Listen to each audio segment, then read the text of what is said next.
সামাজিক দায়িত্বৰ নামত, সাংসাৰিক উদ্দেশ্যৰ নামত, ব্যক্তিগত চয়নৰ নামত বিভিন্ন সাংসাৰিক কামনাৰ পাছে পাছে দৌৰি দৌৰি ধন সম্পদ গোটাব পৰা যাব, বিভিন্ন সন্মান, বিভিন্ন উপাধি গোটাব পৰা যাব, বিভিন্ন মানুহ দুনুহ সম্পৰ্ক সম্বন্ধ গোটাব পৰা যাব, কিন্তু সেইবোৰে আন্তৰিক অতৃপ্তি ঠিক কৰিব কেতিয়াও নোৱাৰে। সেইবোৰে ক্ষণভংগুৰ সুখ কিছুমান দি থাকিব, যিবোৰৰ পাছে পাছে দুখ আহি গৈ থাকিব।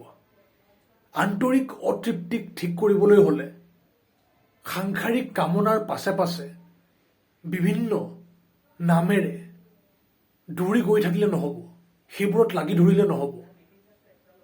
যিমান সম্ভৱ বিবেকী হৈ আত্মজ্ঞানৰ এক যাত্ৰা চলাব লাগিব, নিজক চিনি পাব লাগিব, নিজৰ প্ৰকৃত পৰিচয় জানিব লাগিব। সেয়া জানিলেহে সেই বোধৰ ওপৰত ভিত্তি কৰি সাংসাৰিকতাৰ পদক্ষেপবোৰ যিমান সম্ভৱ বিবেকী হৈ গ্ৰহণ কৰি থাকিব পৰা যাব। তেতিয়া এক আন্তৰিক স্পষ্টতা আহিব, বোধৰ ওপৰত ভিত্তি কৰি, আত্মজ্ঞানৰ ওপৰত ভিত্তি কৰি। সেই জৰিয়তেহে আন্তৰিক অতৃপ্তিক ঠিক কৰিব পৰা যাব। বুজিব লাগিব আমি।